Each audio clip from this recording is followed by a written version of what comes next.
Channagiri police ಠಾಣೆಯ ಮೇಲೆ ಉದ್ರಿಕ್ತರ ಗುಂಪು ದಾಳಿ ಮಾಡಿತ್ತಲ್ಲ, ಕಲ್ಲು ತೂರಾಟವನ್ನು ನಡೆಸಿತ್ತಲ್ಲ, ಪ್ರಕರಣಕ್ಕೆ ಸಂಬಂಧಪಟ್ಟಂತೆ ಮತ್ತೆ ಬೆಳವಣಿಗೆಗಳಾಗ್ತಾ ಇರುವಂಥದ್ದು. ಕಲ್ಲು ತೂರಾಟದ ಸಂಬಂಧ ಈವರೆಗೂ ಕೂಡ 39 ಜನರ ಬಂಧನ ಆಗಿದೆ. ಹೊನ್ನೆಬಾಗಿ ಅನ್ನುವಂತಹ ಗ್ರಾಮ ಇದೆ, ಅಲ್ಲಿ ಮನೆಗಳನ್ನ ಖಾಲಿ ಮಾಡಿಕೊಂಡು ಜನ ಹೋಗ್ತಾ ಇದ್ದಾರಂತೆ. ಕಾರಣ ಬಂಧನದ ಭೀತಿ. ಮನೆ ಬಿಟ್ಟು ಪುರುಷರು ಬೇರೆ ಕಡೆ ಶಿಫ್ಟ್ ಆಗ್ತಾ ಇದ್ದಾರೆ. ಗಲಾಟೆಗೆ ಹೋಗದೇನೆ ವ್ಯಾಪಾರಕ್ಕೆ ಹೋಗಿದ್ವಿ ಅಂತ ಬಂಧಿಸ್ತಾ ಇದ್ದಾರಂತೆ. ತನ್ವೀರ್ ಅನ್ನೋರ್ನು ಕೂಡ ಈಗಾಗಲೇ ಅರೆಸ್ಟ್ ಮಾಡಲಾಗಿದೆ. ಸೈಯದ್ ತನ್ವೀರ್ ಕುಟುಂಬ ಇದೇ ವಿಚಾರಕ್ಕೆ ಸಂಬಂಧಪಟ್ಟಂತೆ ತಮ್ಮ ಅಳಲನ್ನು ಕೂಡ ತೋಡ್ಕೊಂಡಿರುವಂಥದ್ದು. CCTV ಫುಟೇಜು ಆಮೇಲೆ ಮೊಬೈಲ್ನಲ್ಲಿ ಸೆರೆ ಸಿಕ್ಕಿರುವಂತಹ ವಿಡಿಯೋವನ್ನು ಆಧರಿಸಿ ಆ ಗುಂಪಿನಲ್ಲಿರೋರನ್ನ ಐಡೆಂಟಿಫೈ ಮಾಡಲಾಗ್ತಾ ಇದೆ. ಚನ್ನಗಿರಿ ಪೊಲೀಸ್ ಠಾಣೆ ಮೇಲೆ ಕಲ್ಲು ತೂರಾಟ ಪ್ರಕರಣಕ್ಕೆ ಸಂಬಂಧಿಸಿದಂತೆ ಈಗಾಗಲೇ 30 ಜನರು ಕೂಡ ಬಂಧನ ಮಾಡಿರುವಂಥದ್ದು ಮತ್ತೆ 40 ಜನರನ್ನು ಕೂಡ ವಶಕ್ಕೆ ಪಡೆದು ವಿಚಾರಣೆ ಕೂಡ ನಡೆಸಿರುವಂಥದ್ದು. ಬಹುತೇಕ ಚನ್ನಗಿರಿ ಆಗಿರೋದು ಮತ್ತೆ ಹೊನ್ನೆಬಾಗಿ ಈ ಭಾಗದಲ್ಲಿ ಸಾಕಷ್ಟು ಜನರು ಕೂಡ ಮನೆಯನ್ನು ತೊರೆದಿರುವಂಥದ್ದು ನಾವು ದೃಶ್ಯಗಳು ನೋಡಬಹುದಾಗಿದೆ. ಇದು ಚನ್ನಗಿರಿ ತಾಲೂಕಿನ ಹೊನ್ನೆಬಾಗಿ ಗ್ರಾಮ.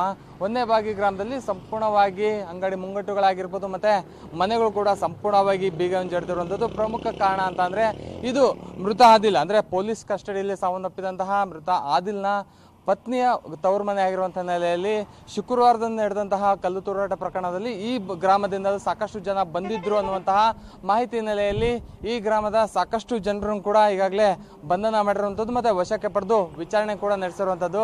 ಇದರಿಂದಾಗಿ ಬಂಧನ ಭೀತಿ ಇರುವಂತಹ ಹಿನ್ನೆಲೆಯಲ್ಲಿ ಬಹುತೇಕ ಅಂಗಡಿ ಮುಂಗಟ್ಟುಗಳು ಕೂಡ ಸಂಪೂರ್ಣವಾಗಿ ಬಂದಾಗಿರುವಂಥದ್ದು ಮತ್ತೆ ಮನೆಗಳಿಗೆ ಬೀಗ ಹಾಕಿ ಬೇರೆ ಕಡೆ ಹೋಗಿರುವಂಥದ್ದು. ಇದರಿಂದಾಗಿ ಈ ಗ್ರಾಮದಲ್ಲಿ ಭಯದ ವಾತಾವರಣ ಕೂಡ ಸಾಕಷ್ಟು ಸೃಷ್ಟಿಯಾಗ್ತಿರುವಂಥದ್ದು.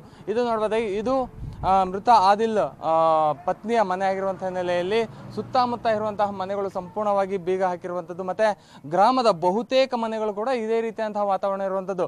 ಅದರಲ್ಲೂ ಇಲ್ಲಿರುವಂತಹ ಯುವಕರು ಯಾರೂ ಕೂಡ ಇಲ್ಲ. ಯಾಕಂತ ಹೇಳಿದ್ರೆ ಏನಾದ್ರು ಇತ್ತು ಅಂದ್ರೆ ಅವ್ರನ್ನ ವಶಕ್ಕೆ ಪಡೆದು ವಿಚಾರಣೆ ನಡೆಸ್ತಾರೆ, ಬಂಧನ ಮಾಡ್ತಾರೆ ಅನ್ನುವಂತಹ ಹೆದರಿಕೆಯಿಂದ ಸಾಕಷ್ಟು ಜನರು ಕೂಡ ಇಲ್ಲಿನ ಮನೆಯನ್ನು ತೊರೆದು ಬೇರೆ ಕಡೆ ಹೋಗಿರುವಂಥದ್ದು. ಇದರಿಂದಾಗಿ ಇಲ್ಲಿ ಗ್ರಾಮದಲ್ಲಿ ಸಾಕಷ್ಟು ಜನ ಗ್ರಾಮವನ್ನು ತೊರೆದಿರುವಂತಹ ನೆಲೆಯಲ್ಲಿ ಒಂದು ಭಯದ ವಾತಾವರಣ ಕೂಡ ಸೃಷ್ಟಿ ಆಗ್ತಿರುವಂಥದ್ದು ಮತ್ತೆ ಸಾಕಷ್ಟು ಜನ ಇಲ್ಲಿ ಕೂಲಿ ನಾಲಿ ಮಾಡುವಂಥ ಜನರು ಮತ್ತೆ ಅಡಿಕೆ ವ್ಯಾಪಾರ ಆಗಿರ್ಬೋದು, ಮಾವು ಈ ರೀತಿಯಾದಂತಹ ವ್ಯಾಪಾರ ವಹಿವಾಟು ಮಾಡುವಂತಹ ಸಾಕಷ್ಟು ಜನರು ಇದ್ದಾರೆ.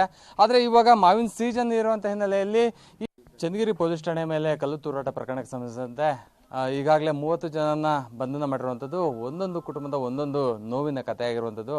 ಏನು ಕಿಡಿಗೇಡಿಗಳು ಯಾರಿದ್ದಾರೋ ಅವ್ರನ್ನ ಬಂಧನ ಮಾಡಿ ಅವ್ರಿಗೆ ಶಿಕ್ಷೆ ಕೊಡಿ ಅನ್ನುವಂತಹ ಮಾತು ಕೂಡ ಹೊನ್ನೆಬಾಗಿ ಗ್ರಾಮಸ್ಥರು ಹೇಳ್ತಾ ಇದ್ದಾರೆ. ಆದರೆ ಯಾವುದೇ ರೀತಿಯಂತಹ ತೊಂದರೆ ಅಂದ್ರೆ ಪ್ರಕರಣದಲ್ಲಿ ಭಾಗಿಯಾಗದಿರುವಂತಹ ಕೆಲವೊಬ್ಬರನ್ನ ಅವ್ರನ್ನ ಬಂಧನ ಮಾಡಿದ್ದಾರೆ, ಅವ್ರನ್ನ ಬಿಡುಗಡೆ ಮಾಡಿ ಅನ್ನುವಂತಹ ಒತ್ತಾಯ ಕೂಡ ಮಾಡ್ತಾ ಇರುವಂಥದ್ದು ನಾವು ನೋಡ್ಬೋದಾಗಿದೆ.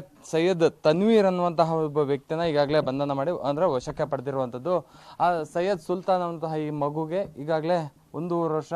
ಆದರೆ ಏನು ಹೃದಯ ಸಂಬಂಧಿ ಕಾಯಿಲೆ ಇರುವಂತಹ ಹಿನ್ನೆಲೆಯಲ್ಲಿ ಜಯದೇವ ಆಸ್ಪತ್ರೆಗೆ, ಬೆಂಗಳೂರಲ್ಲಿರುವಂತಹ ಜಯದೇವ ಆಸ್ಪತ್ರೆಗೆ ಒಂದು ಶಸ್ತ್ರಚಿಕಿತ್ಸೆಯನ್ನು ಮಾಡಿಸ್ಬೇಕು ಅನ್ನುವಂತಹ ಒಂದು ಮಾತುಗಳು ಕೂಡ ಇಲ್ಲಿ ಹೇಳ್ತಾ ಇದ್ದಾರೆ. ಆದರೆ ತಂದೆ ಇಲ್ದಿರುವಂತಹ ಹಿನ್ನೆಲೆಯಲ್ಲಿ ಆತನ ಶಸ್ತ್ರಚಿಕಿತ್ಸೆಯನ್ನು ಕೂಡ ಮಾಡೋದಕ್ಕೆ ಕೂಡ ತೊಂದರೆ ಆಗ್ತಾ ಇದೆ. ಅಲ್ಲಿ ಹೋಗೋದಕ್ಕೆ ಕೂಡ ಆಗ್ತಾ ಇಲ್ಲ. ಏನಾಗಿತ್ತು ಮಗುಗೆ? ಏನು ಕತೆ? ಹಾರ್ಟ್ ಪೇಷಂಟ್ ಇವರು जयदेव ಅಲ್ಲಿ पेशेंट ಇದು ಮಾಡ್ತಿದ್ದೀವಿ. चुप रात को पकड़ ले, कहीं बच्चा सो रहा नहीं, रात से रो रहा, हार्ट का पेशेंट रहती छोड़ाए बस रहती मदद करो बस. ಹೋಗಿ ಅಲ್ಲಿ ಕಲ್ಲು ತೂರಾಟ ಮಾಡಿದ್ದಾರೆ, ಅದಕ್ಕೆ ಅಂತಂದು ಅರೆಸ್ಟ್ ಮಾಡಿದ್ದಾರೆ. ಆ ಟೈಮಲ್ಲಿ ಎಲ್ಲಿದ್ರಮ್ಮ ನಿಮ್ಮ ಮಗ ಅಂತ? ತುಮಕೂರಿನಾಗೆ ಇತ್ತು ಅವನು. ಬಂದಿದ್ದು 4 ದಿವಸ ಮೇಲೆ ಬಂದಿದ್ದವನು. आको 4-5 दिन के बाद 8 दिन जाको 3 लोड आमला आको आग भरने के टेम्पो आको बुला ले गए बैठे साले को.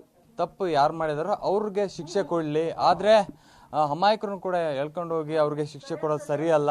ಅವ್ರ ಕುಟುಂಬಸ್ಥರು ಈ ರೀತಿಯಂತ ಕಷ್ಟದ ಪರಿಸ್ಥಿತಿಯಲ್ಲಿ ಇರ್ತಾರೆ. ಇದರಿಂದಾಗಿ ಸಾಕಷ್ಟು ತೊಂದರೆ ಕೂಡ ಆಗ್ತಾ ಇದೆ ಅನ್ನುವಂತಹ ಮಾತು ಕೂಡ ಹೇಳ್ತಾ ಇರೋದು. ಕ್ಯಾಮ್ರಾ ಪರ್ಸನ್ ರಮೇಶ್ ಜೊತೆ ಪುನೀತ್ ಆಪ್ತೆ, ಪಬ್ಲಿಕ್ ಟಿವಿ, ಚನ್ನಗಿರಿ.